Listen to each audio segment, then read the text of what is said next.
शनिदेव न्याय, भाग्य व कर्म के ग्रह, वह ग्रह जिनसे सबसे ज़्यादा लोग डरते हैं और पूजते हैं। इस वीडियो में मैं आपको बताऊंगा कि आप कैसे जानें कि आपके शनि कैसे हैं, अच्छे शनि के लक्षण क्या होते हैं और वह इंसान को जीवन की किन बुलंदियों तक पहुंचा सकते हैं। शनिदेव का एक बहुत अच्छा मंत्र व उपाय बताऊंगा जो मुझे मेरे गुरुदेव ने दिया था, तो कृपया वीडियो अंत तक ज़रूर देखिए।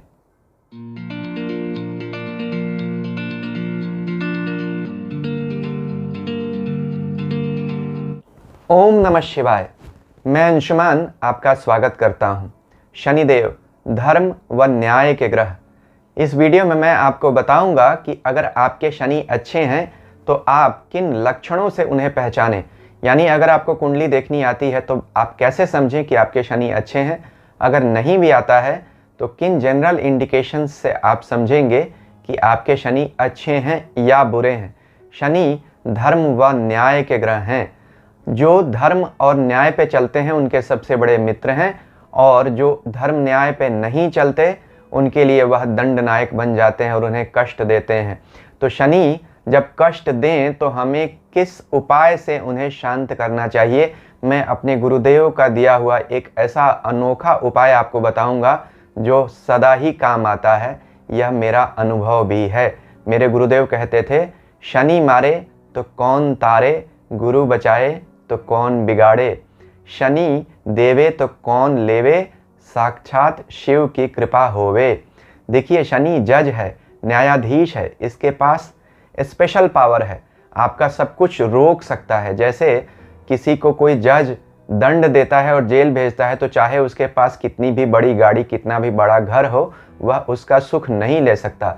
इसी तरह जब शनि रोकता है यानी दंड देता है, जब परेशान करता है, तो बाकी ग्रह अपना प्रभाव देना बंद कर देते हैं। वह चाहे भी तो नहीं दे सकते हैं, सिर्फ बृहस्पति के अलावा बृहस्पति ही बचा सकते हैं।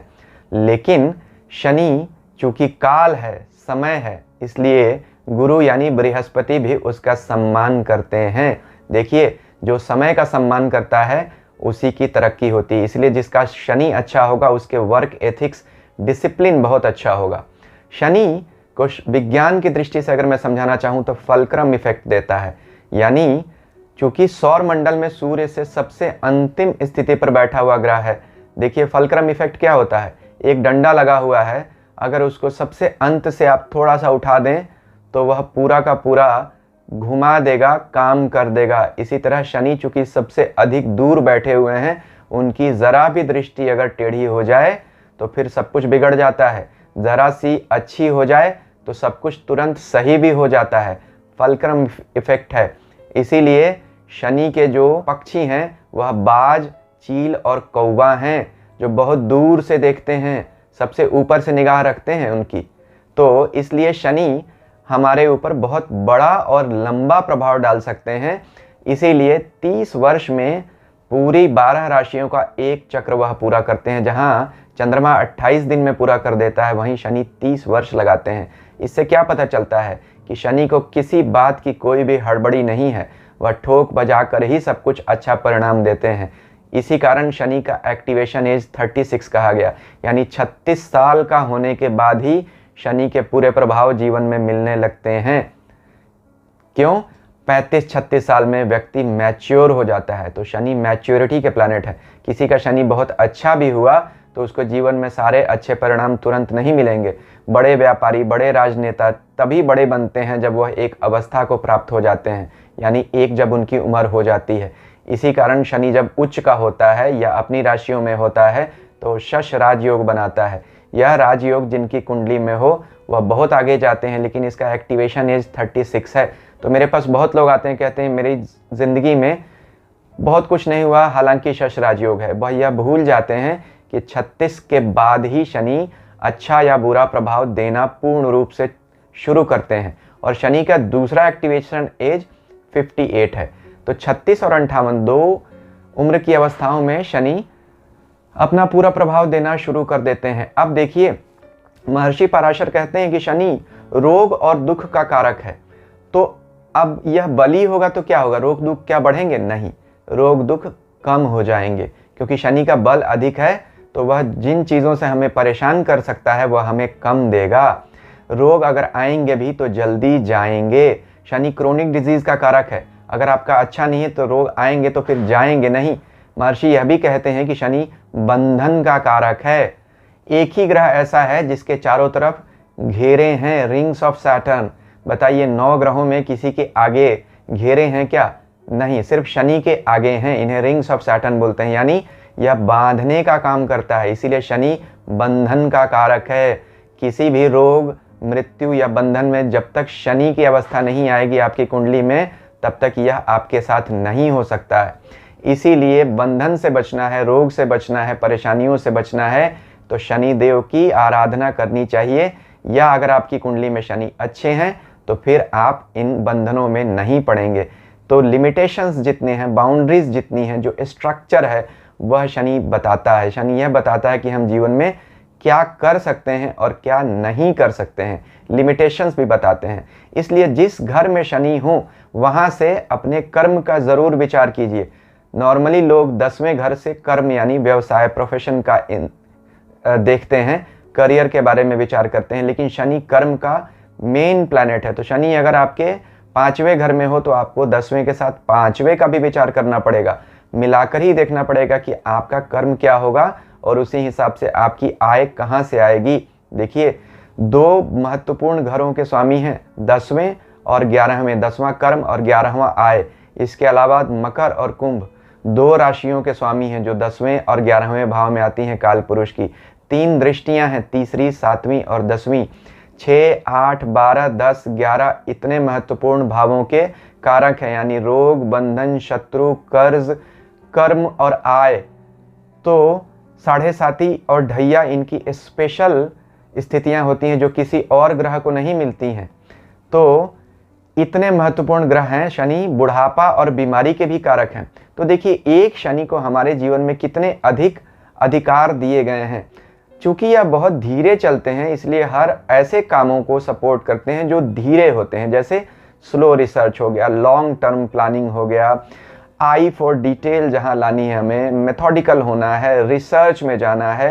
तो ऐसे हर काम में जिसमें बहुत अधिक हार्ड वर्क हो वह शनि पसंद करते हैं। इसलिए मैनुअल लेबर को शनि ज़्यादा पसंद करते हैं। तो जितनी भी कंस्ट्रक्शन के काम होते हैं, जितना भी ऑयल रिगिंग है, मिनरल है, माइनिंग है, ज़मीन के नीचे से तेल निकालना, गैस निकालना है, खेती करनी है, घर बनाना है, जिन सब में हार्ड वर्क इन्वॉल्व है, यानी शारीरिक श्रम।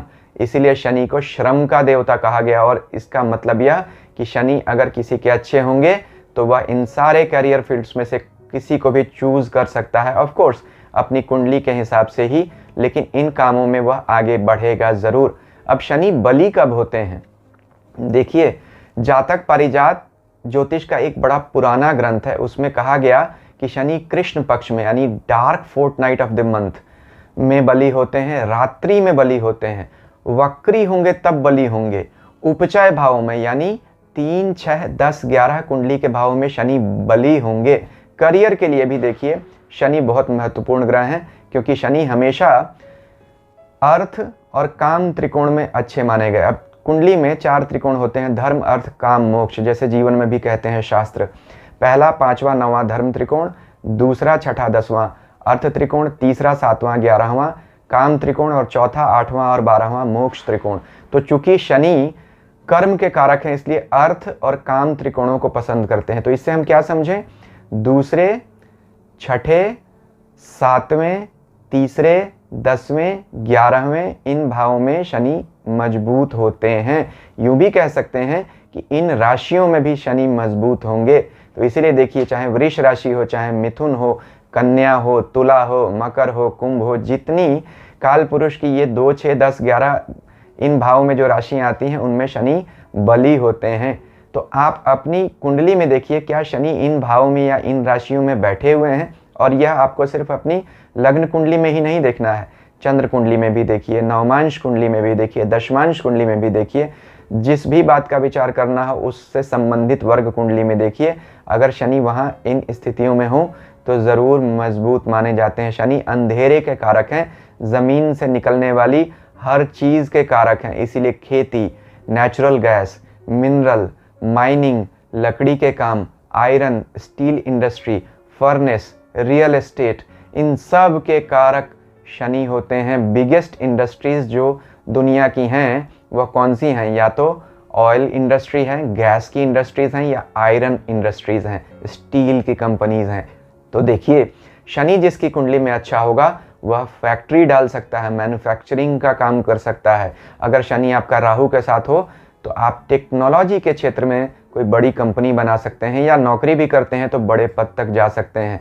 अगर शनि मंगल के साथ हो तो ऐसा हर काम कर सकते हैं जिसमें फायर इन्वॉल्व हो, जैसे फैक्ट्री, फर्नेस। तो आप कोई भी ऐसा काम करें जिसमें मैन्युफैक्चरिंग इन्वॉल्व हो। हर तरह का शनि कच्चा और मोटा अन्न दिखाते हैं, ऐसे हर अन्न जिन्हें हमें चबा कर खाना पड़ता है, रॉ फूड दिखाते हैं। इसीलिए शनि के जो कारक भोज्य पदार्थ हैं वह क्या है? चना है, गेहूं है, चावल है, बाजरा है, जौ है। तो आप इन चीज़ों की या तो खेती कर सकते हैं या इन चीज़ों से जुड़ा हुआ व्यवसाय कर सकते हैं। इसमें भी शनि आपको बहुत आगे बढ़ाएंगे। तो जब शुक्र शनि के साथ मिल जाता है तब आप ऐसा हर काम कर सकते हैं जिसमें फिनिश्ड फूड हो, जैसे कोई रेस्तरां हो गया, होटल इंडस्ट्री हो गया। लेकिन अगर आपका शुक्र शनि के साथ नहीं है, शनि अकेला है, तब आपको सिर्फ रॉ फूड का काम करना है। यानी आप कोई भी दलहन का, तिलहन का ऐसा काम कर सकते हैं, होलसेल का, स्टॉकिंग का काम कर सकते हैं। खाना बनाकर अगर बेचना है तो शुक्र शनि या शनि चंद्रमा आपका एक साथ होगा, तभी आप उसमें आगे बढ़ सकते हैं। हर तरह का पत्थर का बिजनेस, लकड़ी का बिजनेस, फर्नीचर का, मार्बल का, ग्रेनाइट का, माइनिंग का, यह भी शनि दिखाते हैं। तो अच्छे शनि वाले लोग यह सारे काम कर सकते हैं। शनि रूखा ग्रह है, ब्लंट एंड ड्राई, कानून का ग्रह है ना, कानून में इमोशंस नहीं होते हैं। इसलिए अकेला शनि व्यक्ति को टैक्टफुलनेस नहीं देता है। ऐसे लोग ब्लंट हो जाते हैं, खरी खरी सुनाने लगते हैं। तो आपका शनि अगर अकेला है तो आपको इससे गार्ड करना चाहिए। ऐसे लोगों का इंप्रेशन जो होता है वो बहुत ईगोइस्टिक हो जाता है सामने वाले के लिए। यहीं बुध और शुक्र एरिस्टोक्रेटिक प्लैनेट्स हैं। बुध शुक्र दुनियादारी के ग्रह हैं, तो जब शनि के साथ मिल जाते हैं और चूंकि दोनों इसके मित्र भी हैं, इसलिए व्यक्ति एरिस्टोक्रेटिक हो जाता है, टैक्टफुल हो जाता है। तो बुध और शुक्र के साथ बैठा हुआ शनि व्यक्ति को ज़्यादा अच्छा इमेज बनाने में मदद देता है और धन कमाने में भी मदद देता है। देखिए, बुध और राहु के दोष शनि हरता है, ऐसा लाल किताब कहती है। अब शनि, बुध और राहु तीनों ही वायु तत्व के ग्रह हैं। वायु क्या करती है? बहती रहती है, चंचलता की द्योतक है। मन हमारा किस से मुख्य रूप से बना हुआ? किस तत्व से? वायु तत्व से। इसलिए मन हमेशा चंचल है। जिसका शनि अच्छा होगा उसमें गंभीरता अच्छी होगी, उसका चंचल मन नहीं होगा। तो वायु ही हमारे पूरे शरीर में जब बहती रहती है, क्योंकि शरीर के अंदर की जो वायु है वह भी तो चल रही है, इसी से हमारे शरीर का लोकोमोशन या डाइजेशन सब कुछ हो रहा है। तो जिसका शनि अच्छा, उसके अंदर गंभीरता बहुत अधिक होगी। जो लोग अपने हाथ पैर लगातार हिलाते रहते हैं, फिजिटिंग करते रहते हैं, ज़रूर उनका शनि, बुध, राहु खराब होता है। जो लोग शांतिपूर्वक बैठकर बात करते हैं, ध्यान से बहुत अधिक देर तक एक जगह बैठकर कुछ काम कर सकते हैं, रिसर्च कर सकते हैं, उनका शनि अच्छा होता है। तो बुध और राहु चंचल ग्रह हैं, इसीलिए शनि को कहा गया कि शनि अगर अच्छा होगा तो आपकी कुंडली के बुध और राहु के बुरे दोषों को भी दूर करेगा। इसीलिए शनि को संन्यास का ग्रह भी कहा गया। संन्यास, सम प्लस न्यास, जो हर स्थिति में समान रहे। इसीलिए कुंडली में जितने भी संन्यास ग्रह योग होते हैं वह शनि और चंद्रमा के मिलने से भी बनते हैं, चाहे वह आपकी नवमांश, दृष्कांड या लग्न कुंडली में हो। तो अच्छा शनि सिर्फ धन ही नहीं देता, दुनियादारी ही नहीं देता। अच्छा शनि आपको आध्यात्म भी देता है, आध्यात्मिक लाभ भी देता है। तो मन पर काबू भी आपको मिलता है। देखिए, Saturn is the greatest leveller. Saturn equality का प्लैनेट है। अगर शनि अच्छा नहीं होगा तो गरीब गरीब ही रह जाएगा, अमीर अमीर ही रह जाएगा। इसीलिए जिसका शनि अच्छा होगा उसको विश्वासी नौकर मिलेंगे, उसके मित्र अच्छे होंगे, पैतृक संपत्ति का लाभ मिलेगा और जीवन में सफलता बहुत अधिक मिलेगी। शनि जब अच्छा होता है, अपनी राशि उच्च राशि में होता है, तो शश योग बनाता है। अभी आप स्क्रीनशॉट देख रहे होंगे इस वीडियो का। अगर आपको यह वीडियो भी देखना है तो इस वीडियो के अंत में मैं इसका लिंक दे दूंगा, आप इसे देख सकते हैं। अभी तक अगर आपको मेरा वीडियो पसंद आ रहा है तो कृपया मेरे चैनल को सब्सक्राइब कीजिए और सब्सक्रिप्शन बटन के साथ लगी घंटी को भी ज़रूर दबा दीजिएगा। अब देखिए, शनि के 3 नक्षत्र होते हैं, पुष्य, अनुराधा और उत्तरा भाद्रपद। तीनों ही धन देने वाले नक्षत्र माने जाते हैं और भक्ति देने वाले भी। अनुराधा तो राधा के ऊपर ही है, राधा रानी इसकी स्वामिनी देवी भी मानी जाती हैं, भक्ति का नक्षत्र है। और पुष्य तो पुष्टि का ग्रह नक्षत्र कहा जाता है। पुष्य और गुरु जब मिल जाते हैं तो सर्वोत्तम योग बनता है मुहूर्त में, यानी बृहस्पति जब पुष्य नक्षत्र में आते हैं तो शनि शुभता के भी प्लैनेट हैं कि नहीं होते तो एक नक्षत्र इनका सबसे शुभ नक्षत्र क्यों कहा जाता और धन देने वाला और मुहूर्त के लिए सबसे अच्छा क्यों कहा जाता, इसलिए शनि के नक्षत्र भी अच्छे होते हैं। अब आप देखिए, अगर आप मांसाहार करेंगे, शराब पिएंगे, झूठ बोलेंगे तो फिर आपका शनि बिगड़ जाएगा। अगर आपकी कुंडली में अच्छा भी है तब भी अच्छा रिजल्ट नहीं देगा। बहुत लोग मेरे पास आते हैं, कहते हैं मेरी कुंडली में शनि अच्छा है, या मैं भी देखता हूँ शनि अच्छा भी है लेकिन जीवन में उनको तकलीफ़ें बहुत आई। एक तो कुंडली के बाकी कारण हो सकते हैं इसके लिए, लेकिन प्रमुख कारण ये होता है कि शनि या कोई भी ग्रह अगर आप उसको एब्यूज़ करेंगे तो आपकी कुंडली में वह अच्छा भी बैठा होगा तो वह देगा नहीं। क्यों? कुंडली में बैठा यानी कि आप पिछले जन्म से अच्छे कर्म लेकर आए हैं उस ग्रह से संबंधित, लेकिन इस जन्म में अगर आप अच्छा नहीं कर रहे हैं तो फिर उसका प्रभाव रुक जाएगा अच्छे का, और फिर इसी जन्म का बुरा प्रभाव मिलना शुरू हो जाएगा। इसलिए ध्यान रखिए। अब मैं आपको बताता हूँ कि मेरे गुरुदेव ने जब शनि बिगड़े और किसी भी उपाय से काम ना आए तो क्या उपाय बताए थे। देखिए, अचानक जेल जाने की नौबत आ जाए, नौकरी छूट जाए, बहुत बड़ी बीमारी आ जाए, मृत्यु तुल्य कष्ट आ जाए, एक्सीडेंट हो जाए, व्यवसाय ठप पड़ने की नौबत आ जाए, तो निश्चित तौर पर जानिए कहीं ना कहीं इसके लिए शनि ही प्राइमरीली रिस्पॉन्सिबल है आपकी कुंडली में। क्या करें? तो लोग महादशा के हिसाब से उपाय देखते रह जाते हैं, करते रह जाते हैं, होता कुछ नहीं, क्योंकि जिस ग्रह का उपाय कर रहे हैं शायद वह इसके लिए कारण ही नहीं हो, कारण तो कहीं और छुपा हुआ है। तो महादशा जो विंशोत्तरी महादशा है उसके ग्रह चाल से किए हुए उपाय बहुत बार काम नहीं आते हैं ऐसी अचानक और बड़ी विकट परिस्थितियों में। तो क्या करें? उस केस में हमें योगिनी दशा का विचार करना पड़ता है। उत्तर भारत में खास तौर पर हिमाचल, उत्तराखंड में योगिनी दशा से बहुत अधिक ज्योतिष का विचार करते हैं, खास तौर पर दशा सिस्टम का। 36 साल की दशा है, विंशोत्तरी तो 120 साल की है, तो यह दशा छोटी है, इसके रिजल्ट्स भी एक्यूरेट होते हैं। और योगिनी देवी का नाम है। तंत्र शास्त्र में 64 योगिनियां कही गई, 64 योगिनीज, और भैरव कहे गए। इनमें भी अष्ट योगिनियां प्रमुख हैं और इसीलिए अष्ट भैरव की हम पूजा करते हैं, यानी योगिनी के स्वामी पति जो होते हैं वह भैरव होते हैं। ज्योतिष में इसका क्या उपयोग है? यह तो धर्मशास्त्र के हिसाब से है। देखिए, मानसागरी ज्योतिष का एक बड़ा प्राचीन और अच्छा ग्रंथ है। इसमें कहा गया कि योगिनी दशा से ग्रहों का उपाय करना चाहिए। 9 दुर्गा होती हैं और 9 ग्रह होते हैं, लेकिन 8 योगिनी होती हैं। ऐसा क्यों? क्योंकि राहु और केतु की योगिनी एक ही होती है, संकटा। तो जो शनि की योगिनी है उनका नाम क्या है देवी का? उल्का।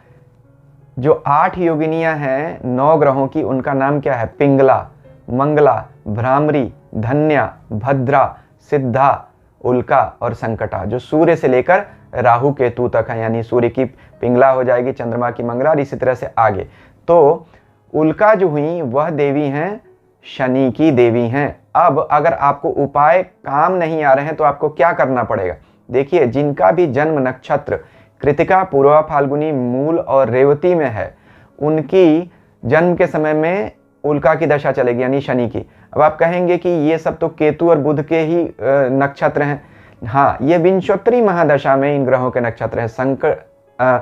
ये योगिनी दशा में इनके नक्षत्र नहीं है। योगिनी दशा में नक्षत्रों के स्वामी बदल जाते हैं। इसी तरह अगर पूर्वा, फाल्गुनी, कृतिका, मूल, रेवती है तो आपकी उल्का की दशा चल रही है, या जो ग्रह इन में बैठे अगर उनकी दशा चल रही है, तो यानी आपको शनि की भी शांति अवश्य करनी पड़ेगी, नहीं तो फिर आपका उपाय नहीं हो पाएगा पूरा। तो चाहे आप किसी भी ग्रह का कोई भी उपाय करते रह जाएं, जब तक इन नक्षत्रों की दशा चल रही है या इनमें बैठे ग्रहों की अगर आपने उल्का का उपाय नहीं किया यानी शनि का, तो फिर आपका उपाय काम नहीं आएगा। उल्का का मतलब इंग्लिश में बोलते हैं एस्टेरॉइड, धूमकेतु। धूमकेतु कैसे एकदम से ज़मीन पर आता है और सब कुछ नष्ट कर देता है, इसी तरह उल्का दशा अचानक से आती है और तबाही मचाती है। मानसागरी तो यहाँ तक कहती है कि जन्म के बाद जब तक आपकी उल्का की दशा संकटा में नहीं आएगी, आपकी मृत्यु नहीं हो सकती है। यानी उल्का महादशा में संकटा अंतरदशा जब तक ना आए, जन्म के बाद मृत्यु नहीं होगी या मृत्यु तुल्य कष्ट नहीं होगा। मेरे गुरुदेव को योगिनी सिद्ध थी, यानी उनको योगिनी की सिद्धि प्राप्त थी। जो कहते थे पत्थर पर लकीर के समान होता था, उनको योगिनी का इतना गहन अनुभव था और सिद्धि प्राप्त थी उनको साधना की वजह से कि उन्होंने योगिनी से बड़े अच्छे उपाय बताते थे और बहुत अच्छी भविष्यवाणियां भी करते थे। तो देखिए क्या करें हम अगर हमारी उल्का की दशा चल रही हो या हमें परेशानी बहुत आ रही हो। उल्का का मंत्र क्या है? ओम उल्के विघ्न नाशिनी कल्याणम कुरु ते नमः। ओम उल्के विघ्न नाशिनी कल्याणम कुरु ते नमः। क्या करना है इसको? देखिए, आप किसी भी शुक्ल पक्ष की सप्तमी से लेकर पूर्णिमा के बीच में जो शनिवार आ रहा होगा, यानी महीने का ब्राइट फोर्टनाइट जो होगा, मंथ का सोलर ब्राइट फोर्टनाइट, उसमें आप किसी भी सप्तमी से लेके पूर्णिमा के बीच में, यानी 8 दिन आ गए, उसमें एक शनिवार तो आएगा ही आएगा, उस दिन आपको इस मंत्र का जप करना है। कैसे करना है? शनिवार के दिन शाम को काले कपड़े पहनकर आपको पश्चिम दिशा की तरफ अपना मुख रखना है। अंधेरा होने के बाद करना है। गुड़, तिल, चना और जल एक आपको लोहे के बर्तन में ले लेना है। उसके बाद इस मंत्र के 5000 जप करने, यानी 5000 आवृत्तियां करनी हैं। आप चाहें तो एक बार में भी कर सकते हैं, चाहें तो 1 महीने के अंदर इसको रिपीट कर सकते हैं, लेकिन अच्छा यही होगा कि आप एक बार में ही जप कर लें। कुछ लगभग 40-42 माला ही होगी या 43 माला हो जाएगी, आपका काम हो जाएगा। तो जब भी कोई बहुत बड़ा संकट आए, शनि का संकट हो, चाहे आपकी महादशा हो या योगिनी दशा में शनि आए हो, तो आप ये उपाय कर लेंगे, आपके लिए बहुत अच्छा रहेगा, लाभ मिलता है, मैंने देखा है। और भी शनि पर मैंने बहुत सारे वीडियोस बनाए हैं, जैसे अशुभ शनि के लक्षण, शुभ शनि के क्या लक्षण होते हैं, शनि अलग अलग ग्रहों में क्या प्रभाव देते हैं, वह अभी आप स्क्रीन पर देख रहे होंगे, आप इन्हें भी देख लीजिए। मेरा चैनल सब्सक्राइब नहीं किया है तो कृपया इसे सब्सक्राइब कर दें। शनिदेव हम सबका कल्याण करें। हरिओम।